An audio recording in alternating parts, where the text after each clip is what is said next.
اعوذ باللہ من الشیطان الرجیم بسم اللہ الرحمن الرحیم الحمد للہ وسلام علی عبادہ الذین اصطفیٰ السلام علی من اتبع الہدی۔ حاضرین محفل، پھر طاہرہ جعفر آپ کی خدمت میں حاضر ہے۔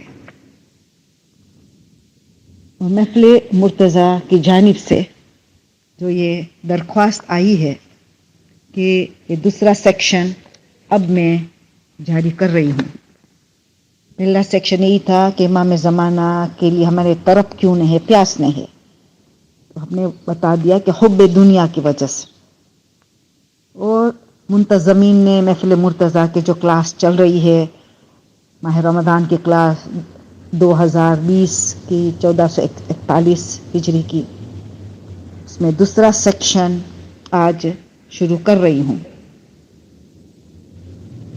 تو آپ سب کو میں سلام پیش کر رہی ہوں، السلام علیکم ورحمۃ اللہ وبرکاتہ، اور آپ سے دعا گو ہوں، محتاج دعا ہوں۔ بسم اللہ الرحمن الرحیم، الذین جاہدوا فینا لنہدینہم سبلنا ان اللہ مع المحسنین۔ ہماری بات یہ ہو رہی تھی نا کہ حب دنیا کا خاتمہ کیسے کیا جائے، مگر اس سارے علاج کی طرف جانے سے پہلے ہم یہ غور و فکر کریں کہ یہ شب قدر جو ہے پورا قرآن کی سالگرہ ہے، پورا قرآن ان ٹوٹل رسول کے قلب میں نازل ہوا ہے۔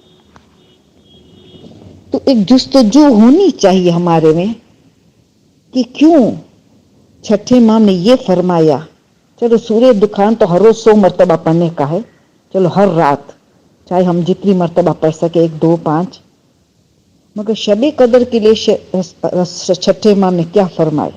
خدا کی قسم کھا کے، خدا کی قسم کھاتا ہوں، وہ ضرور بالضرور جنت میں جائے گا، وہ جنت کا حقدار بنے گا جو شب قدر میں سورہ روم اور سورہ عنکبوت کی تلاوت کرے گا۔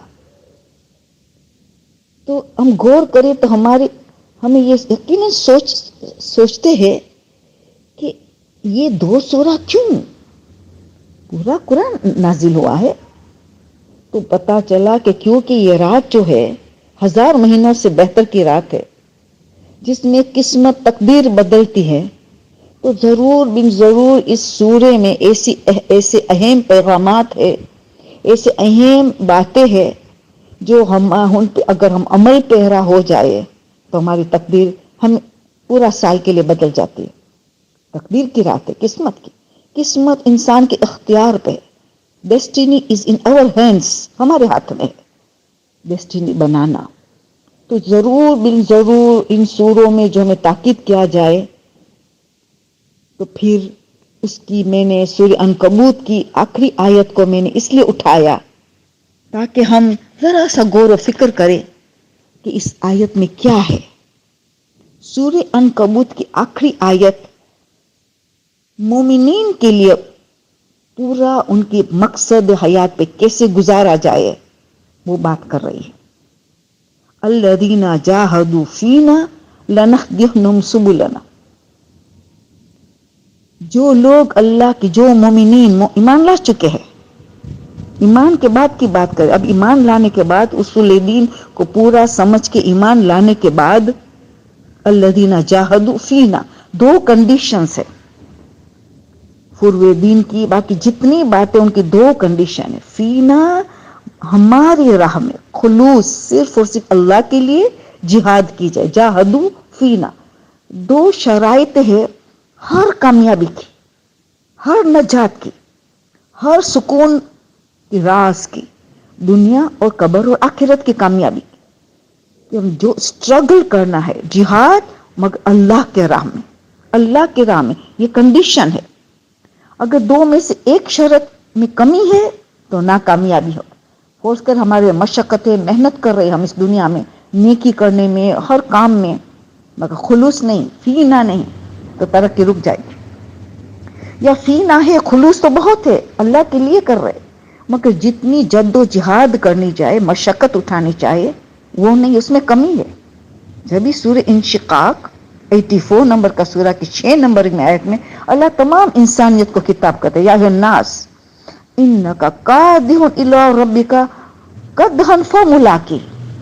اے انسان، تو اللہ کی طرف سفر کر رہا ہے، انا للہ و انا راجعون.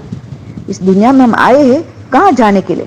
موت کی طرف، آخرت کی طرف جانے کے لیے. یہ سفر ہے اس دنیا سے حقیقی دنیا کی طرف جانا، ہم فیہا خالدون، جہاں ہمیشہ رہنا ہے. تو اس میں اس کے لیے بات کیا ہو رہی ہے کہ ہمیں فینا جہاد، اللہ کے راہ میں جہاد کرنا ہے، تاکہ قدحا، 2 مرتبہ قدحا یعنی محنت و مشقت، غم اور رنج، تکلیفیں، مصیبتیں سب اٹھانی ہے. فملاقی، تب جا کے تم اللہ کی ملاقات کرو گے، تب جا کے. تو پتہ یہ چلا کہ یہ مومن کے لیے اس میں 2 میں سے 1 میں بھی کمی نہیں ہونی چاہیے. پتہ چل گیا. اب اس کو عمل کریں گے ہم، تو ہمیں یہ امام زمانہ کے ساتھ جو اس کے لیے ہماری طرف پیدا ہوگی، پیاس ہوگی ان کی ملاقات کی، ان کے ظہور کی، ان کی پور نور چہرے کی زیارت کی. ہمارے عشق پیدا ہوگا امام زمانہ کے لیے. جو چند لوگوں میں ہے یہ چیز، اکثریت میں نہیں ہے، مگر ہمیں اس چند لوگوں میں آنا ہے، قلیل گھروں میں آنا ہے. تو اس آغاز کہاں سے کیا جائے؟ رسول کی مشہور و معروف حدیث ہے، الجہل اصل کل شر. جہالت جو ہے اصل کل شر. یہ جہالت جو ہے تمام برائیاں، تمام جھگڑوں، تمام برائیاں یعنی خرابیوں، سب کی جڑ جہالت ہے. پھر کیا جواب؟ دوسرا حدیث یہاں ختم نہیں ہو رہے. العلم اصل کل خیر. علم تمام خوبیوں، سکون، راحت، بھائی چارہ، افدر گزر کی جڑ ہے علم. العلم نور، علم نور ہے. مگر اگین علم کے لیے یہی 2 شرط ہے. علم آسان آرام سے حاصل نہیں ہوگا، محنت و مشقت، نیند کی قربانی دینے ہوتی ہے، کھانے پینے کی کبھی قربانی دیتی، آرام اور راحت کی قربانی دے کے علم انسان حاصل کرتا ہے. علم نور ہے، آرام سے حاصل نہیں کیا جاتا، محنت و مشقت ہو اور اللہ کے لیے ہو. اقرا بسم ربک الذی خلق، پڑھو، علم حاصل کرو. کس کے نام پہ؟ جس اللہ نے تمہیں خلق کیا ہے. فینا جاہدو فینا.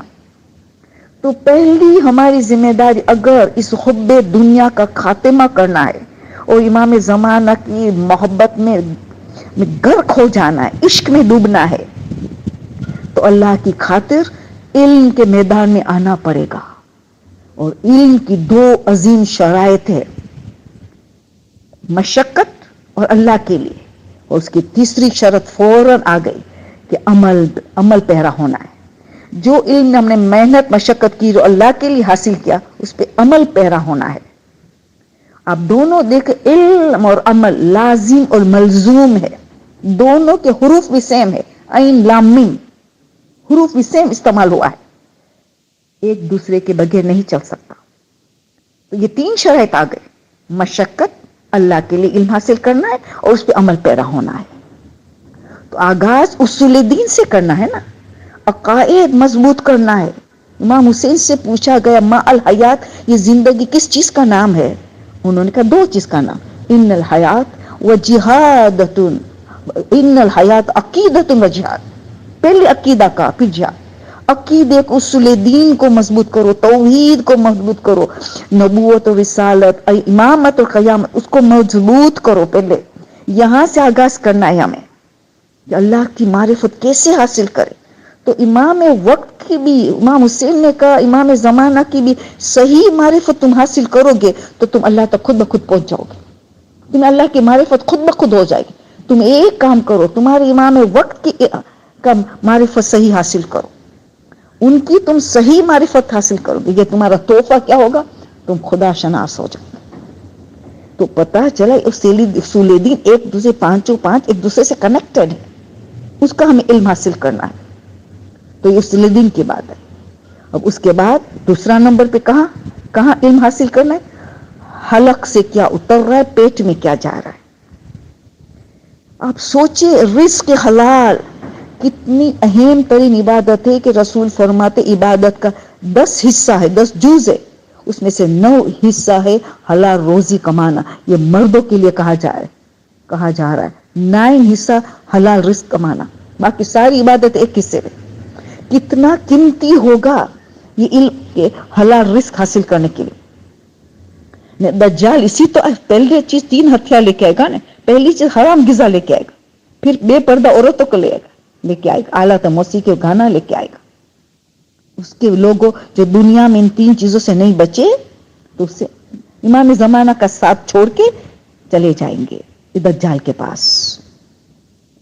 2/3 چلے جانے والے.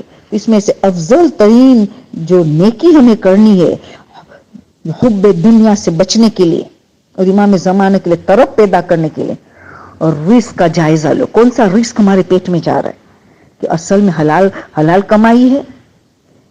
ہمیں 5 گھنٹہ کہیں کام کرنے، ہم 4.5 گھنٹہ کر کے نکل آئے، یا ہمارے خود کا کام بھی وہاں کرتے تھے، ہمارے ٹیلی فون میں ٹائم ویسٹ کرتے تھے لوگوں سے گپ شپ کرنے کے لیے، اور ہمارے کام چھوڑ کے جس کے لیے ہمیں تنخواہ دیا جا رہا ہے حلال کا ہے حرام کا ہے.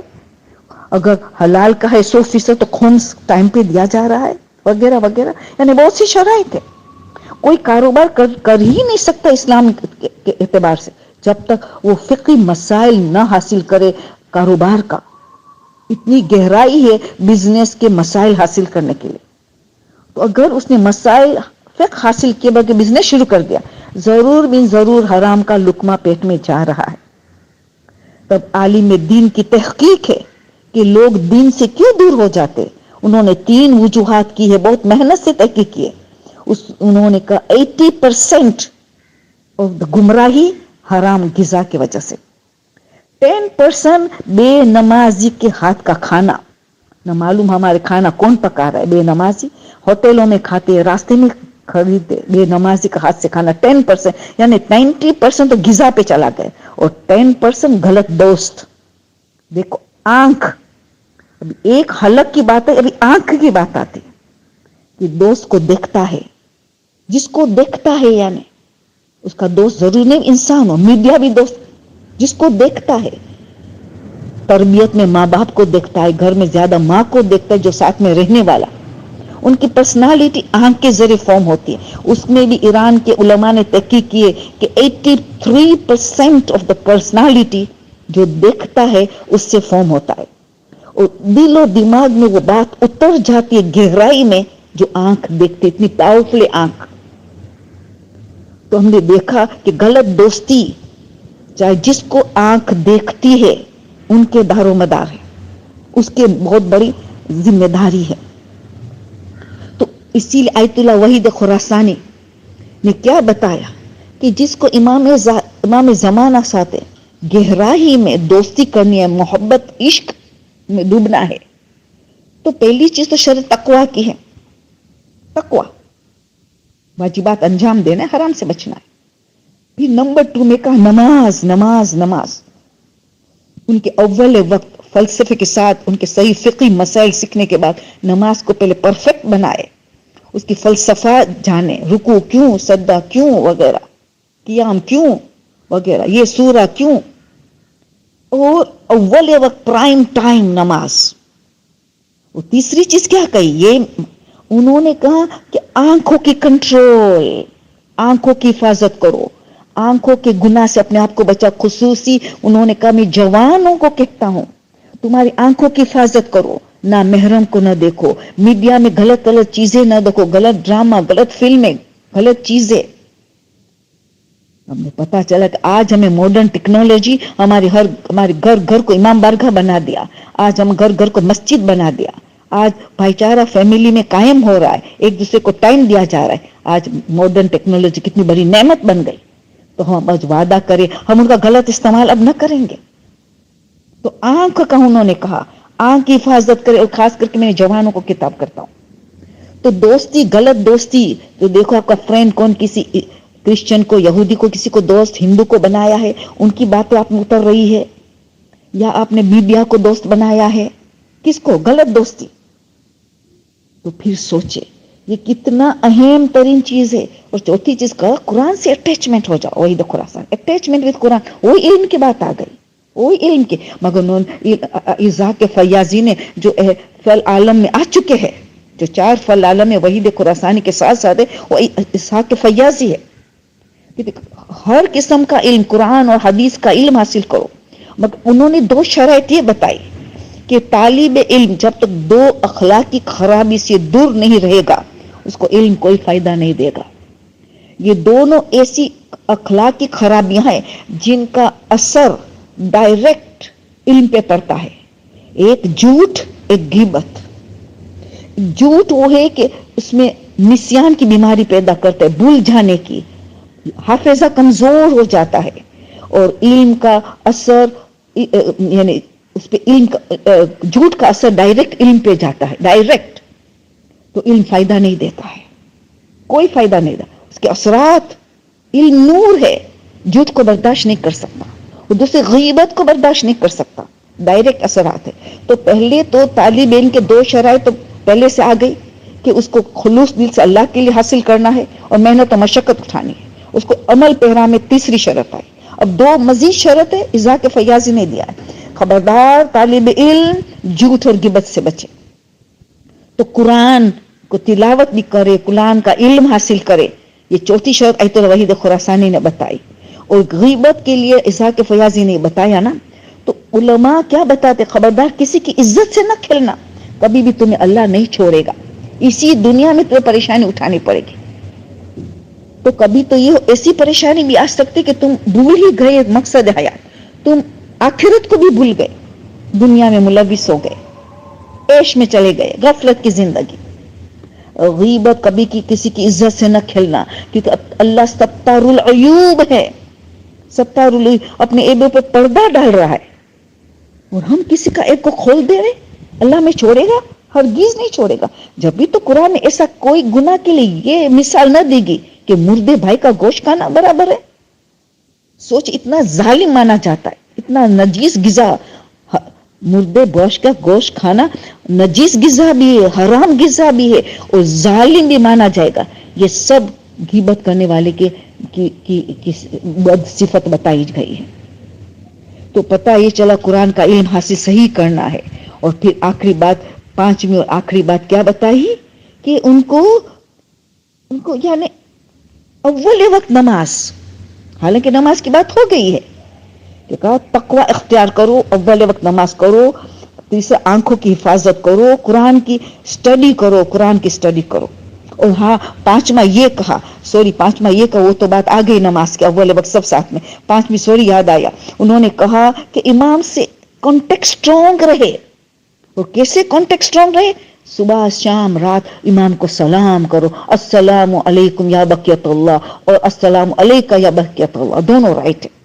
صبح اٹھتے, رات کو سونے سے پہلے, ہر نماز کے بعد امام کو سلام کرتے رہو, تاکہ امام سلام کا جواب دے گا تو ان کے امام کی نظر رحمت شاید ہمیں نصیب ہو جائے, تو ہماری شخصیت بدل جائے گی.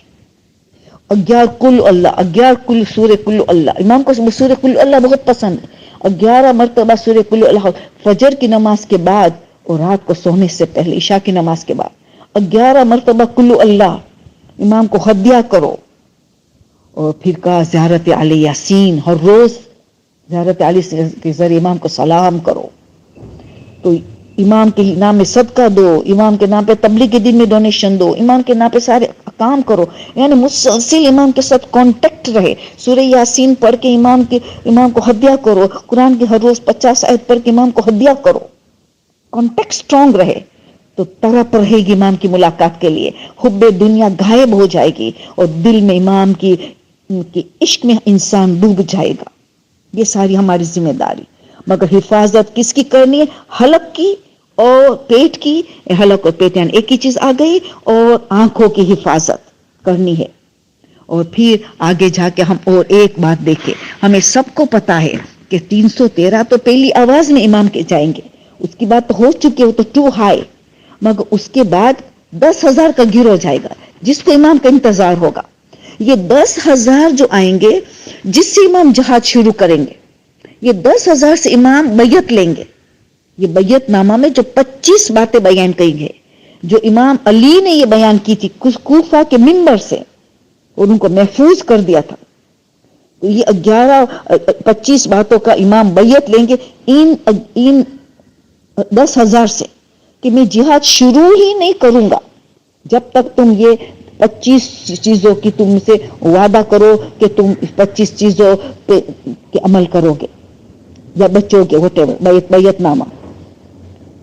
تو پھر آپ نے سوچے تو امام کہے میں جہاد شروع ہی نہیں کروں گا. امام زمانہ ان کو کہیں گے میں جہاد شروع نہیں کروں گا. یعنی اس 10,000 کے ساتھ امپورٹنٹ ہے سارے کاموں فوج کے ساتھ امام انجام دینے والے. سر معجزہ سے کام نہیں ہونے والے 10,000 سے کام. تو یہ 25 باتوں کا مختصر سا علماء کہتے 3 اہم ترین چیزیں ہیں. اس میں حقوق الناس آ گیا غیبت جھوٹ سب میں حقوق الناس ہے.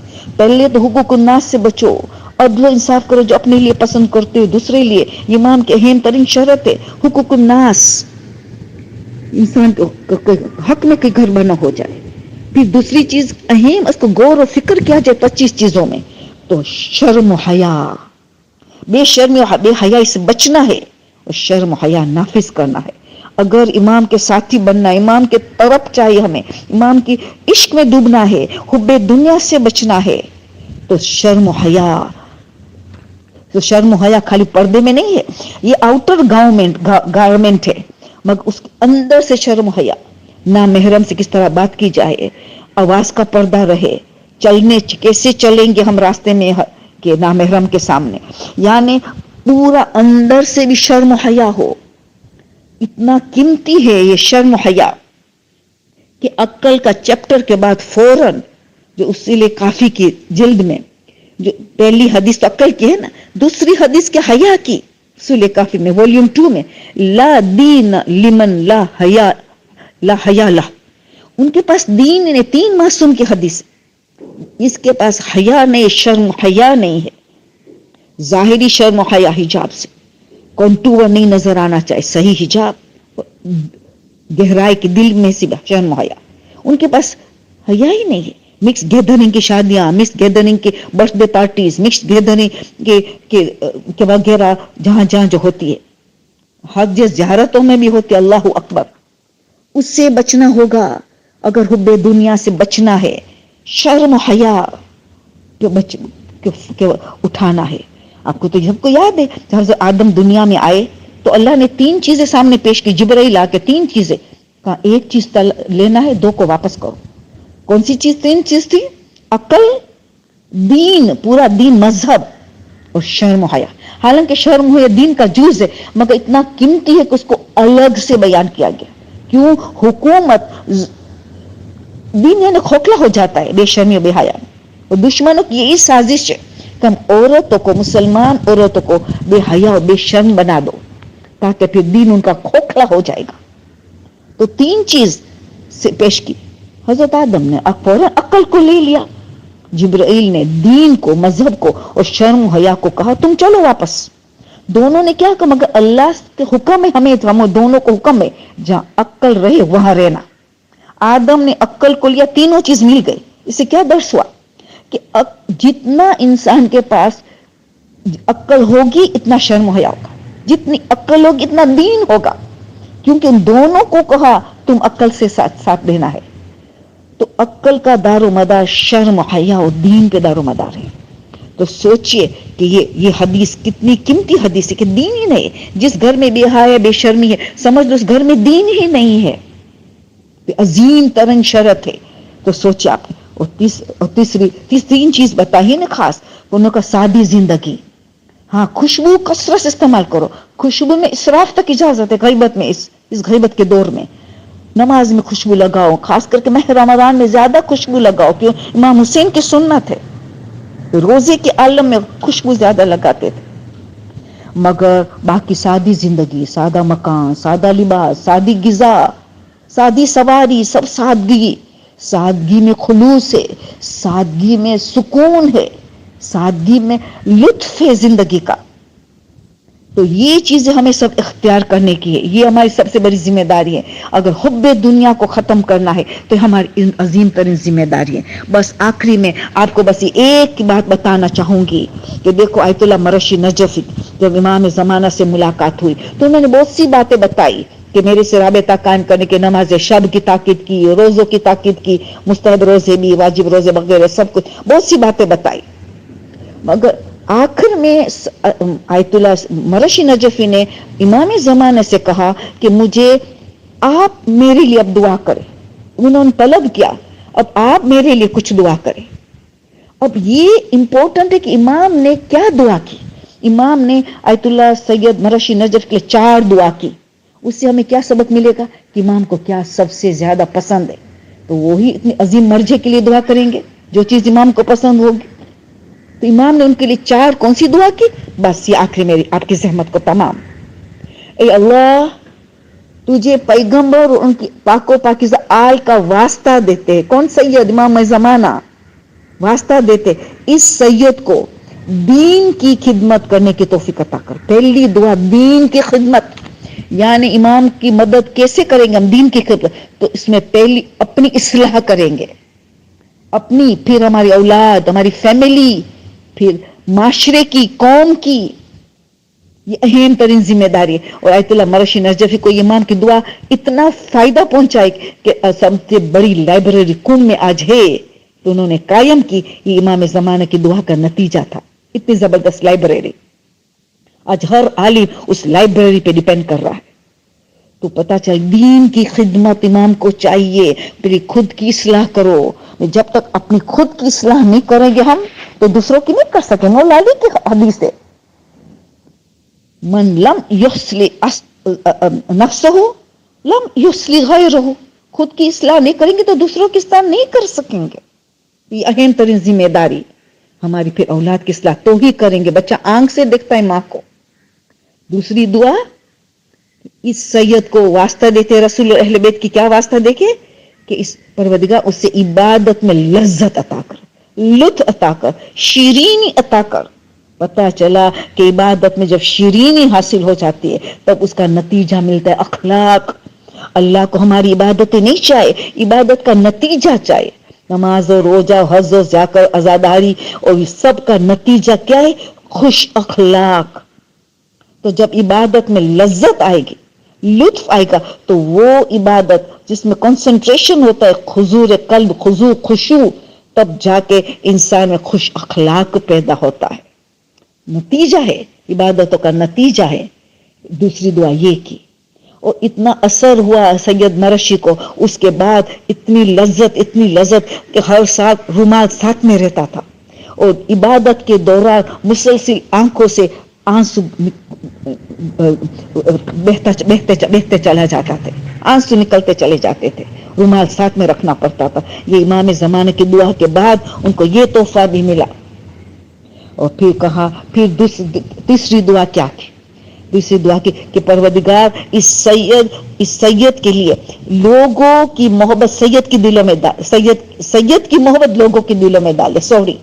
یعنی سید کی محبت لوگوں کی دلوں میں ڈال دے. یعنی لوگ کتنے قیمتی ہے کہ اگر ہماری محبت ان کے دلوں میں ہوگی تو کتنی کام آنے والی ہے دنیا اور آخرت میں. انسان جب مرتا ہے، بی بی فاطمہ نے کیا کہا تھا؟ یا علی میری مرنے کے بعد قرآن کی تلاوت کرنا میرے قبر کے پاس. کیوں؟ اس وقت انسان کو بہت ضروری ہوتی ہے زندہ کی محبت کی، زندہ کی ہدیے کی بہت ضرورت ہوتی ہے. پتا چلا انسان جب لوگوں سے محبت کرتا ہے تو پھر اس کا نتیجہ میں قبر اور قیامت میں کام آنے والی نیکی ہے. تو کہا کہ لوگوں کی دلوں میں اس سید کی محبت ڈال دے. تو پتا چلا کہ ہمارے جتنے لوگوں کی دلوں میں ہماری محبت ہوگی اتنی ہمیں کام آنے والے دنیا اور آخرت میں. اور چوتھی اور آخری چیز، اس کے ہر شیطان کے شر سے تو محفوظ رکھنا. اس سید کو ہر طرف سے شیطان کے شر سے اور بالخصوص ان کو حسد سے دور رکھنا. حسد کے لیے تمام شر ایک حسد کی. کیوں؟ کیونکہ علماء میں، ذاکرین میں ہر ایک قسم کا جو کام کرتے، مدرسہ کے ٹیچر سے ان میں ایک قسم کا اس میں حسد آنے کا زیادہ امکان ہے. تو امام نے خاص تمام شر کی بات کر کے حسد کو زور دیا، حسد نہ آنے پائے. ہر ایک کے لیے آگے، ہر کوئی کے لیے ترقی کے لیے دعا کرنی چاہے، کیونکہ حسد کرنے سے کیا ہے، ہمیں تو ایسا نہیں کہ ان کا چیز ہمیں مل جائیں گے. جو حسد کرتا ہے گویا اللہ سے جنگ کر رہا ہے. اسی لیے سیف سجادہ کی دعا 35 نمبر کی ضرور تلاوت کرے کہ انسان حسد سے بچ جائے. حسد کسی جنگ کرنا چاہے کہ کسی سے حسد نہ کرے، کیونکہ انسان کی ترقی میں رکاوٹ پیدا ہو جاتی ہے. امام نے یہ 4 دعائیں کی. بس ہم نے اس سے پتا چلا کہ ہمیں کیا کرنا چاہیے. بہت سی اور باتیں ہیں مگر اس 35-30 منٹ کے اتنا کافی ہے. ہم دعا کرتے خدایا واسطہ تمہیں امام زمانہ کا، واسطہ تجھے شہزادی فاطمہ زہرا علیہ السلام کا، ہمیں حب دنیا سے بچا، ہم ان سارے اعمال پہ عمل کرنے کی توفیق عطا کر کہ ہمیں ہمارے دل میں امام زمانہ کی طرف ہو، پیاس ہو، عشق ہو، کہ ہم سچے دل سے ان کے انتظار کرے. تڑپے جیسے 5 سال سے جوان بیٹا ماں سے الگ ہو گیا ہے، اب ماں کو ملنے والا ہے تو ماں کو جلد طرف ہے ملنے کی. اس طرح ہمیں امام زمانہ کے، ہمارے روحانی باپ کی ملنے کی، ان کی پور نور چہرے کی زیارت کرنے کی، ان کی مدد کرنے کی ہمیں یہ پیاس آ جائے. ہم دل سے ان کی انتظار کرے جو انتظار کرنے کا حق ہے، ہم دل سے استقبال کرے جو استقبال کرنے کا حق ہے. آمین ثم آمین. سبحان ربک رب العزت عما یصفون وسلام علی المرسلین والحمد للہ رب العالمین. اللهم صل على محمد وآل محمد وعجل فرجهم وأهلك عدوهم من الجن والإنس من الأولين والآخرين.